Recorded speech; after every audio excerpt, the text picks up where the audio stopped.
हिंदी माध्यम की पाठशाला में आप सभी का स्वागत है। दोस्तों, इस वीडियो में हम एनसीईआरटी के कक्षा 9वीं के गणित का अध्याय 1 संख्या पद्धति की प्रश्नावली 1.6 के सभी प्रश्नों को हल करेंगे। प्रश्न 1 भाग 1। यहाँ हमें ज्ञात करने को कहा गया है 64 की घात 1/2। तो दोस्तों 64 को हम क्या लिख सकते हैं? 64 को हम लिख सकते हैं 8 गुना 8, यानी कि 64 हमारा हो गया 8 की घात 2, क्योंकि 8 यहाँ पर 2 बार आया है। तो हमने 64 को लिख दिया 8 की घात 2। अब हम देखते हैं घातांक का नियम। घातांक का नियम क्या कहता है? अगर a की घात m की घात n है तो दोनों घातों का आपस में गुणा हो जाए, क्योंकि यहाँ पर m और n दो घातें हैं, तो आधार के ऊपर दोनों घातें m और n का आपस में गुणा हो जाएगा। अब हम देखते हैं, हमें ज्ञात करने को कहा गया है 64 की घात 1/2। तो दोस्तों 64 को हम क्या लिख सकते हैं? 8 की घात 2। तो 64 को यहाँ हमने लिख दिया 8 की घात 2, और जैसा कि प्रश्न में दिया गया उसकी भी घात 1/2। अब हम घातांक का नियम यहाँ लगाएंगे, और घातांक के नियम के हिसाब से अब ये हो जाएगा हमारा 8 की घात 2 गुना 1/2, क्योंकि दोनों घातों का आपस में गुणा हो जाएगा। 2 से 2 कट जाएगा, बचेगा हमारा 8 की घात 1। 8 की घात 1 होता है 8, यही हमारा उत्तर कहलाएगा दोस्तों। प्रश्न 1 भाग 2। यहाँ हमें ज्ञात करने को कहा गया है 32 की घात 1/5। दोस्तों हम जानते हैं 32 को हम क्या लिख सकते हैं? 2 गुना 2 गुना 2 गुना 2 गुना 2, यानी कि 32 हमारा हो जाएगा 2 की घात 5, क्योंकि यहाँ पर 2 हमारा 5 बार आ रहा है। तो 32 को हमने लिख दिया 2 की घात 5। घातांक का नियम, a की घात m की घात अगर n है तो उत्तर होगा 1 की घात m गुना n। दोनों घातों का आपस में गुणा हो जाएगा। अब हम देखते हैं इस नियम को हम अपने प्रश्न में कैसे उपयोग में लाते हैं। हमें ज्ञात करना है 32 की घात 1/5। तो 32 हमने ज्ञात किया, 32 होता है हमारा 2 की घात 5। तो 32 को हम लिख देंगे 2 की घात 5। प्रश्न के हिसाब से उसकी भी घात 1/5। अब घातांक का नियम के हिसाब से दोनों घातों का हो जाएगा आपस में गुणा, तो ये हो जाएगा हमारा 2 की घात 5 गुना 1/5। 5 से 5 कट जाएगा, बचेगा हमारा 2 की घात 1। 2 की घात 1 होता है हमारा 2, यही हमारा उत्तर होगा इस प्रश्न का। प्रश्न 1 भाग 3। इस प्रश्न में हमें ज्ञात करने को कहा गया है 125 की घात 1/3। तो दोस्तों 125 को हम क्या लिख सकते हैं? 125 को हम लिख सकते हैं 5 गुना 5 गुना 5, यानी कि 125 हो जाएगा हमारा 5 की घात 3, क्योंकि 5 हमारा 3 बार आ रहा है। तो 125 को हम लिख देंगे 5 की घात 3।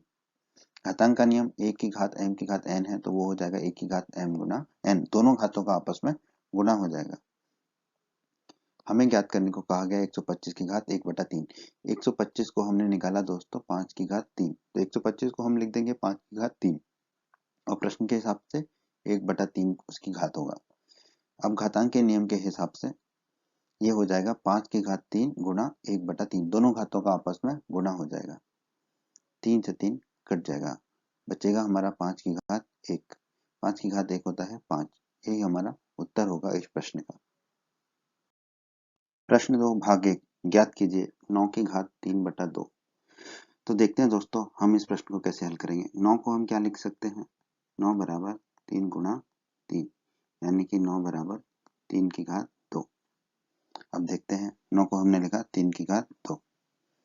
घातांक का नियम, घातांक का नियम क्या कहता है? a की घात m और उसकी घात अगर n है तो उसका उत्तर होगा a की घात m गुना n। दोनों घातों का आपस में गुणा हो जाएगा। अब हम देखते हैं, हमें ज्ञात करना है 9 की घात 3/2।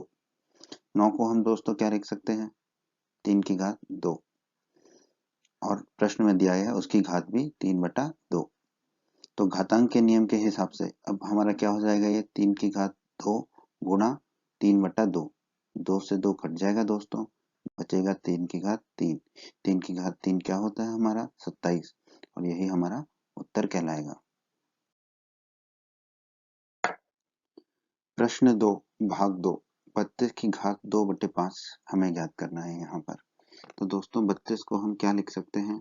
32 को हम लिख सकते हैं 2 गुना 2 गुना 2 गुना 2 गुना 2, यानी कि 32 बराबर हो गया हमारा 2 की घात 5, क्योंकि 2 हमारा 5 बार आ रहा है।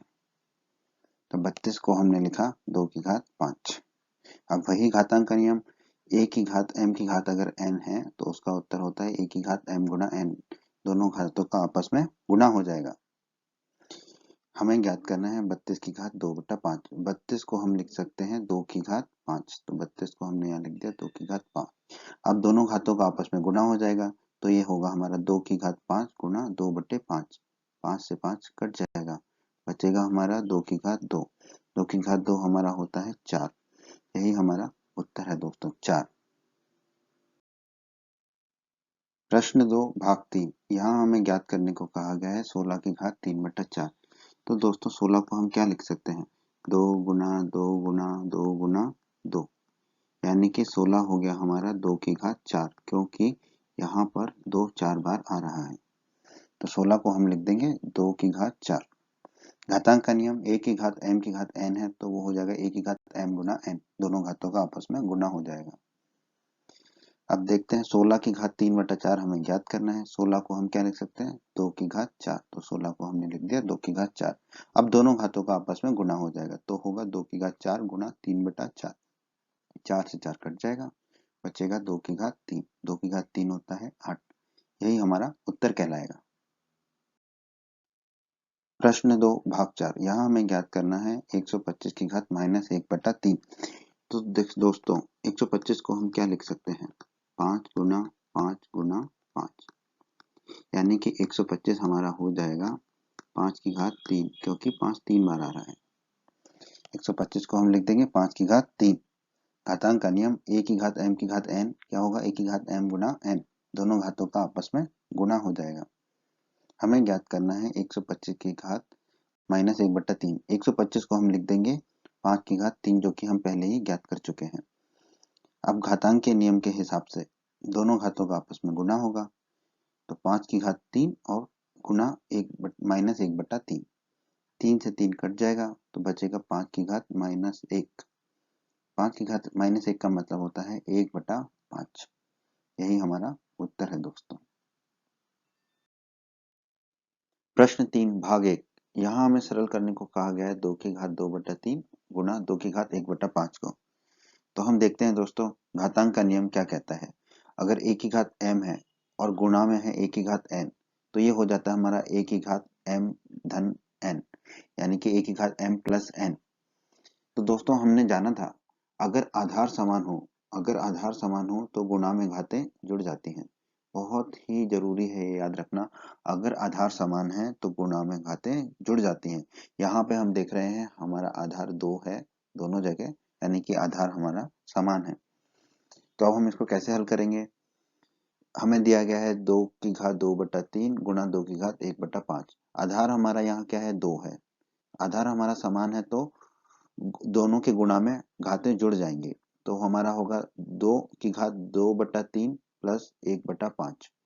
इसको हम हल करेंगे तो होगा हमारा 2 की घात, ये हो जाएगा हमारा 2 गुना 5 प्लस 1 गुना 3, नीचे होगा 3 गुना 5, यानी कि 2 की घात 13/15। यही हमारा उत्तर होगा इस प्रश्न का दोस्तों। प्रश्न 3 भाग 2। सरल कीजिए 1/3 की घात 3 के पूरे की घात 7। हम देखते हैं घातांक का नियम। 1 की घात n को हम लिख सकते हैं a की घात -n। तो दोस्तों हम 1/3 की घात 3 को क्या लिख पाएंगे, 3 की घात -3।